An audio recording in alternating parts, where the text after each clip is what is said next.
नमस्कार साथियों, कैसे हैं आप सभी का स्वागत मिस्टर एग्रीकल्चर एकेडमी के ऑनलाइन प्लेटफॉर्म पर। साथियों, आज हम एक नई श्रृंखला शुरू करने जा रहे हैं जिसमें हम बात करेंगे टॉपिक वाइज जो भी अपने जो जितने भी प्रीवियस ईयर क्वेश्चन आए हुए हैं। तो स्टार्ट करते हैं हम आज एक नए टॉपिक के साथ। वो अपना कौन सा रहने वाला है टॉपिक नया? वो है अपना राजस्थान का एकीकरण। इस राजस्थान के एकीकरण टॉपिक में हम जितने भी क्वेश्चन है जो पीछे के एग्जामों में पूछे गए हैं उन क्वेश्चनों पर हम डिस्कस करेंगे। चलिए शुरू करते हैं। ये रहा आज का आपका पहला क्वेश्चन आपके सामने। पहला क्वेश्चन है कि रियासती विभाग की स्थापना कब हुई थी?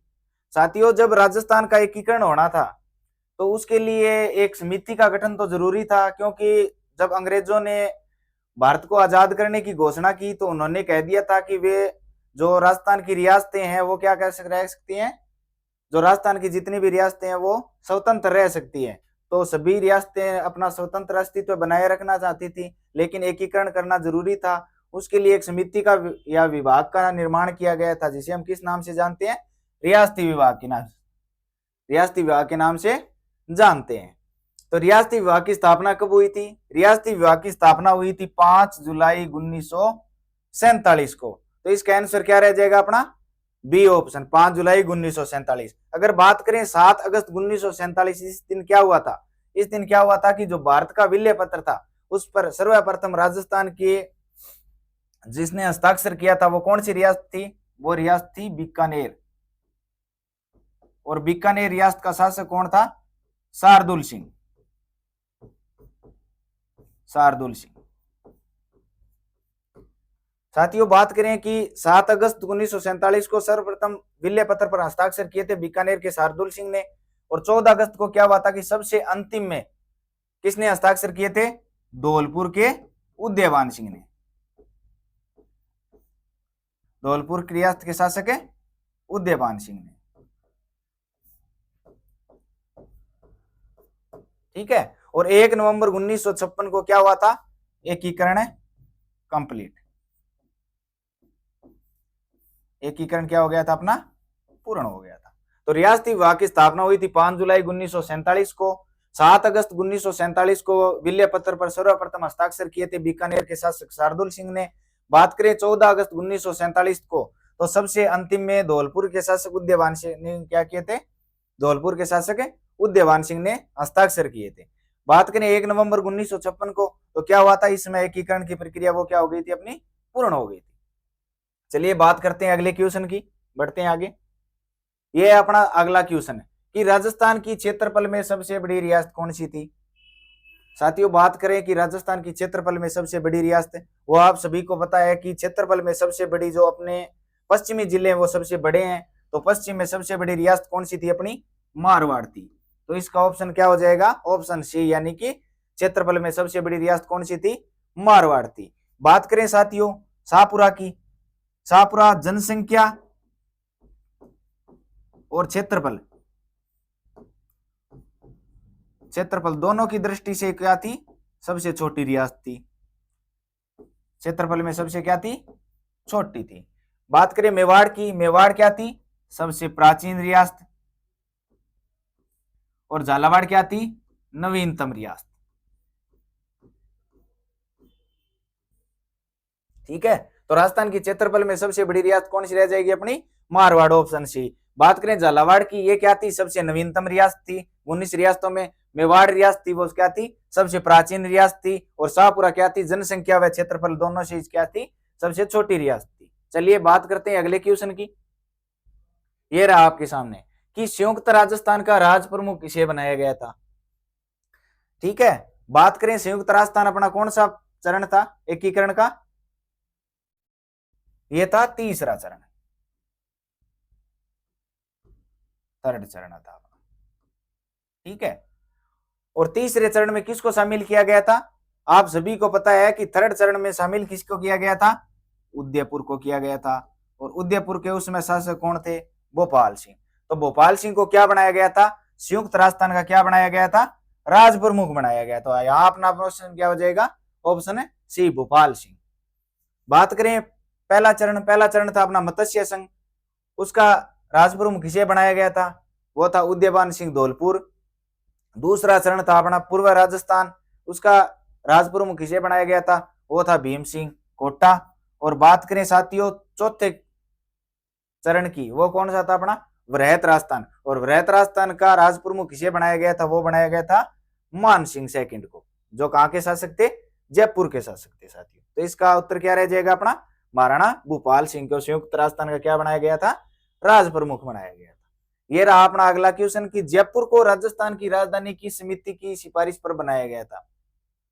साथियों आज सभी को पता है कि जो राजस्थान के जितने भी प्रशासनिक कार्य थे, या जो अंग्रेजों का सर्वप्रथम नियंत्रण था, या जो भी मुगलों ने जो भी अधिकार किए, तो उनका प्रमुख केंद्र क्या रहता था, उनका प्रमुख केंद्र था अजमेर। तो बात चल रही थी कि अजमेर राजधानी बनेगा, लेकिन राजधानी बनाया किसको गया था, जयपुर को। तो वो कौन सी समिति थी जिसने सिफारिश की थी कि जयपुर राजधानी होना चाहिए, तो वो अपनी समिति कौन सी थी, वो थी पी सत्यनारायण राव समिति। और इस समिति की सिफारिश पर क्या किया गया था, जयपुर को राजस्थान की राजधानी बनाया गया था। बात करें शंकरराव देव समिति की सिफारिश, इस समिति की सिफारिश पर क्या हुआ था, इस समिति की सिफारिश पर यह हुआ था कि जो मत्स्य संघ था अपना एकीकरण का प्रथम चरण, उसको क्या किया गया, मत्स्य संघ का विलय किया गया था, किसमें, जो राजस्थान का एकीकरण हो रहा था, मतलब उसमें मत्स्य संघ का विलय राजस्थान संघ में किस की सिफारिश पर किया गया था, वो था शंकरराव देव समिति की सिफारिश पर। बात करें राज्य पुनर्गठन आयोग, जिसे हम क्या बोलते हैं, फजल अली आयोग भी बोलते हैं, क्योंकि इसका अध्यक्ष कौन था, फजल अली था।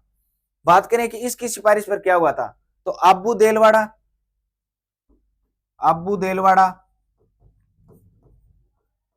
देलवाड़ा, ठीक है, अजमेर मेरवाड़ा, मेरवाड़ा, और सुनील टप्पा, किसमें मिलाया गया था, राजस्थान में मिलाया गया था, राज्य पुनर्गठन आयोग की सिफारिश पर। बात करें के एम मुंशी, तो इनकी सिफारिश पर जो मत्स्य संघ था, इसका नाम मत्स्य संघ किसकी सिफारिश पर रखा गया था, वो रखा गया था के एम मुंशी के। तो जयपुर को राजस्थान की राजधानी किसकी सिफारिश पर बनाया गया, वो थी पी सत्यनारायण राव समिति। शंकरराव देव समिति की सिफारिश पर क्या हुआ, मत्स्य संघ का विलय किया गया राजस्थान में। और राज्य पुनर्गठन आयोग की सिफारिश पर अब्बू देलवाड़ा, अजमेर मेरवाड़ा और सुनील टप्पा को किसमें मिलाया गया, राजस्थान में मिलाया गया। और के एम मुंशी की सिफारिश पर क्या हुआ था, जो अपना पहला चरण था उसका नाम क्या रखा गया था, मत्स्य संघ रखा गया। चलिए बढ़ते हैं अगले क्वेश्चन की ओर। ये रहा अपना अगला क्वेश्चन कि उत्तरदायी शासन की स्थापना करने वाली पहली रियासत कौन सी थी, जिसने उत्तरदायी शासन की स्थापना की थी। उत्तरदायी शासन का मतलब था कि जो भी राजा कर रहा है, ठीक है, वो जनता के प्रति क्या होगा, जवाबदायी होगा, और जनता के जो नेता हैं वो क्या करेंगे, उनके मंत्रिमंडल में शामिल होंगे। तो उत्तरदायी शासन की स्थापना करने वाली पहली रियासत कौन सी थी, वो थी अपनी शाहपुरा थी। साथियों हम बात कर चुके हैं कि शाहपुरा क्षेत्रफल और जनसंख्या में सबसे छोटी रियासत थी, ठीक है, और उन्होंने क्या की थी, सर्वप्रथम उत्तरदायी शासन की स्थापना की थी। बात करें टोंक की, टोंक क्या थी, एकमात्र मुस्लिम रियासत। अपनी जो 19 रियासतें थी उनमें एकमात्र क्या थी, ये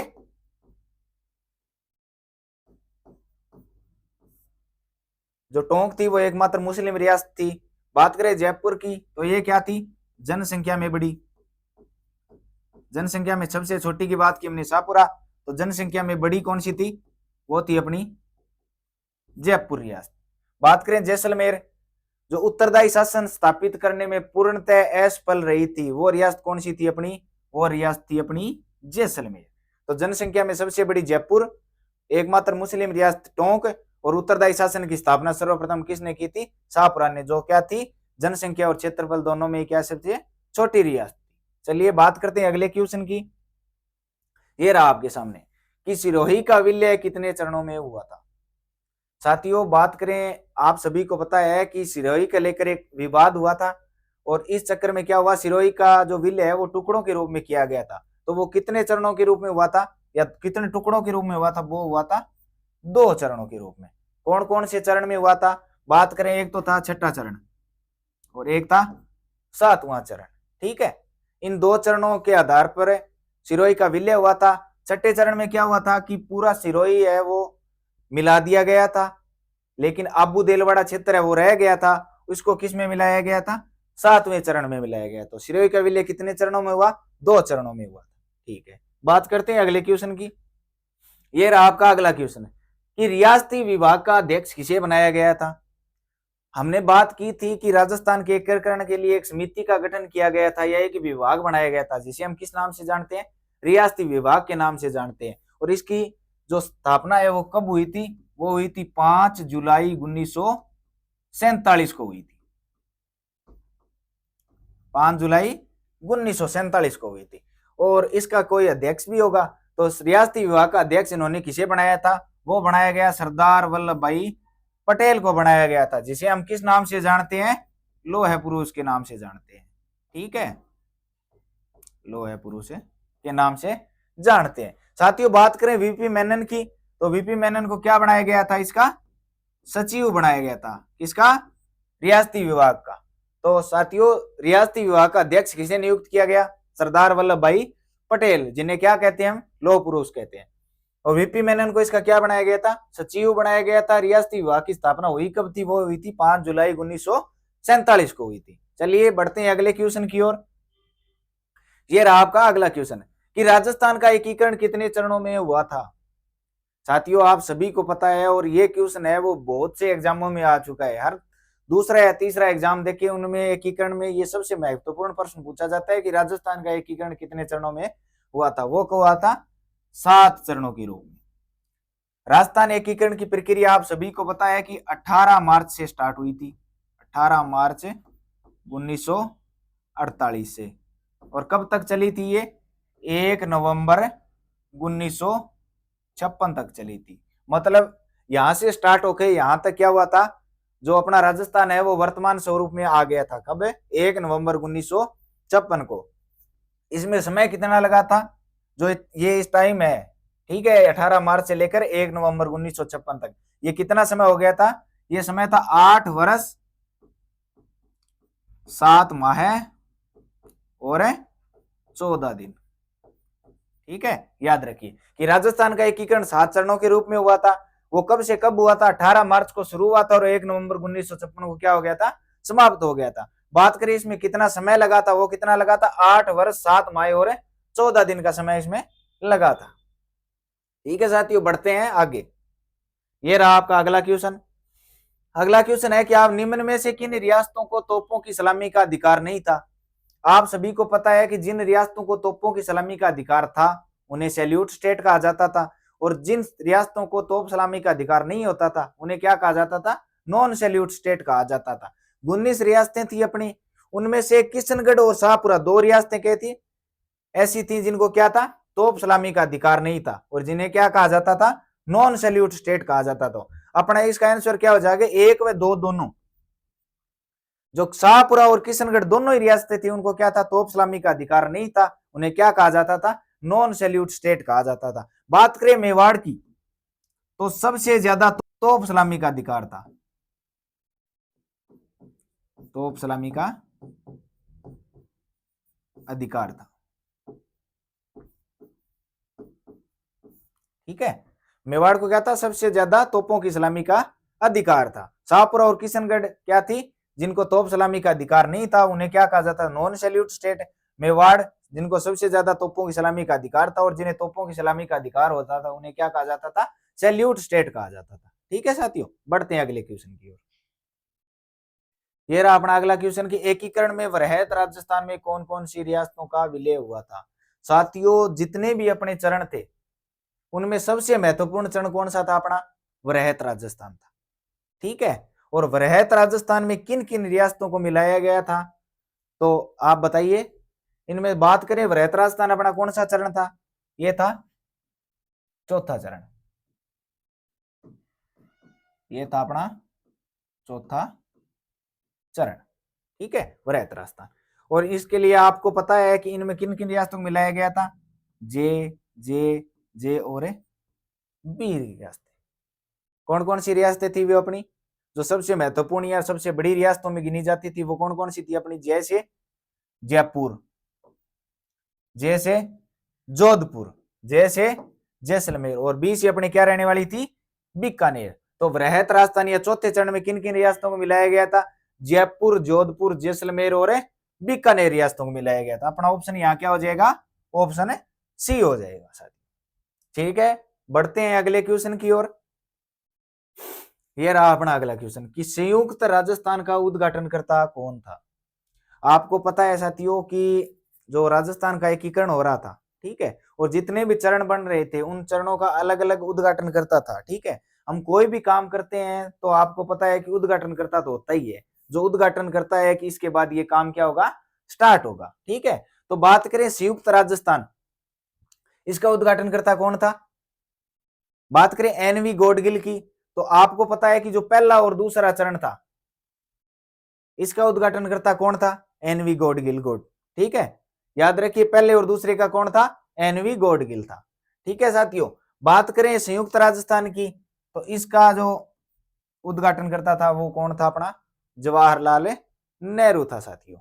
इसके बाद अगले चरण की बात करें, उसका उद्घाटन किसने किया था, सरदार वल्लभ भाई पटेल के द्वारा किया गया था। ठीक है, तो संयुक्त राजस्थान का उद्घाटन करता कौन था, संयुक्त राजस्थान का उद्घाटन करता कौन था, वो था अपना जवाहरलाल नेहरू रहने वाले थे। ठीक है, चलिए बढ़ते हैं अगले क्वेश्चन की ओर।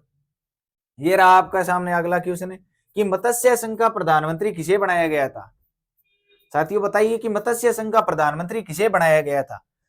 प्रधानमंत्री याद करने के लिए एक ट्रिक याद करिए आप, कि आपको पता है कि चौथे चरण के बाद तो सेम ही था सब कुछ। ठीक है, अंत में जाके जो थोड़ा बहुत चेंज हुआ था। ठीक है, तो बात करें जो मत्स्य संघ का प्रधानमंत्री, पहले वो देख लीजिए, वो था अपना कौन है, शोभाराम कुमावत था साथी। ठीक है, तो याद रखिए मत्स्य संघ का प्रधानमंत्री कौन होगा, शोभाराम कुमावत होगा। ठीक है, एक लाइन याद रखिए यहाँ कि प्रधानमंत्री से संगम किसका हुआ, हीरा का। ठीक है, प्रधानमंत्री याद करने की ट्रिक है कि प्रधानमंत्री का संगम हुआ किससे, हीरा से क्या रहा, याद रखिए आप, शोभाराम।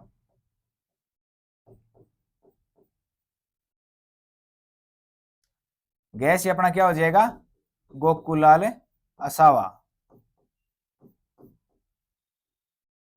और हीरा में से क्या हो जाएगा अपना तीसरा, माणिक्यलाल वर्मा। और हीरा से तो अपना हो जाएगा क्या, हीरालाल शास्त्री। ठीक है साथियों, ये बात रखिए, पहला क्या कौन हो जाएगा अपना, शोभाराम कुमावत। दूसरे की बात करें वो हो जाएंगे अपने गोकुललाल असावा। तीसरे की बात करें वो कौन हो जाएंगे अपने माणिक्यलाल वर्मा। और चौथे की बात करें वो कौन हो जाएंगे, प्रधानमंत्री हीरालाल शास्त्री। तो मत्स्य संघ का प्रधानमंत्री कौन हो गया, शोभाराम कुमावत हो गया साथियों। बढ़ते हैं अगले क्वेश्चन की ओर। ये रहा आपका अगला क्वेश्चन कि राजस्थान में राज प्रमुख का पद की संविधान संशोधन के से समाप्त कर दिया गया था। ठीक है, बताइए कि राजस्थान में राज प्रमुख का जो पद था वो कौन से संविधान संशोधन के द्वारा समाप्त कर दिया गया था। बात करें वो समाप्त किया गया था 7वें संविधान संशोधन के द्वारा। और 7वां संविधान संशोधन आया कब था, वो कब आया था, 1 नवंबर 1956 को। ठीक है, और इसमें क्या हुआ था कि राज प्रमुख था उस पद को क्या किया गया, समाप्त, और नया पद क्या बनाया गया, राज्यपाल का। एक तो ये चेंज हुआ था, इसके अलावा बात करें क्या चेंज हुआ था कि जो अपनी ए बी और सी श्रेणियां थी। ठीक है, आपको पता है कि राजस्थान एकीकरण के समय क्या था, बी श्रेणी का राज्य था, बी श्रेणी में शामिल था। बात करें कि अजमेर मेरवाड़ा एकमात्र ऐसा था, वो कौन सी श्रेणी में शामिल था, वो था अपना सी श्रेणी में शामिल था। तो जो ए बी और सी जो तीनों श्रेणियां थी वो क्या कर दी गई थी, इसमें 7वें संविधान संशोधन के द्वारा क्या कर दी गई थी, समाप्त कर दी गई थी। ठीक है, तो राज प्रमुख का पद है जो समाप्त किस संविधान संशोधन के द्वारा कर दिया गया था, वो था अपना 7वां संविधान संशोधन। बढ़ते हैं अगले क्वेश्चन। ये रहा आपका अगला क्वेश्चन कि राजस्थान के प्रथम राज्यपाल कौन बने थे। आपको पता है कि अभी हमने पढ़ा कि 7वें संविधान संशोधन के द्वारा क्या किया गया था, राज प्रमुख का पद समाप्त कर दिया गया था और राज्यपाल के पद का क्या किया गया था, सर्जन किया गया था। तो राजस्थान के प्रथम राज्यपाल किन्हें बनाया गया था, वो बनाया गया था सरदार गुरुमुख निहाल सिंह को। ठीक है, ये क्या थे, राजस्थान के प्रथम राज्यपाल थे। अपना ऑप्शन क्या हो जाएगा, सी, गुरुमुख निहाल सिंह। चलिए बढ़ते हैं अगले क्वेश्चन की। ये यार आपका अगला क्वेश्चन की मत्स्य संघ का राजस्थान में विलय कौन से चरण में हुआ था। साथियों आपको पता है कि मत्स्य संघ का जो नाम है वो किसकी सिफारिश पर दिया गया था। आपको आपने पढ़ा था कि वो दिया गया कि हमें मुंशी की सिफारिश पर। बात करें इसका जो विलय हुआ था वो किसकी सिफारिश पर हुआ था, वो आता शंकरराव देव समिति।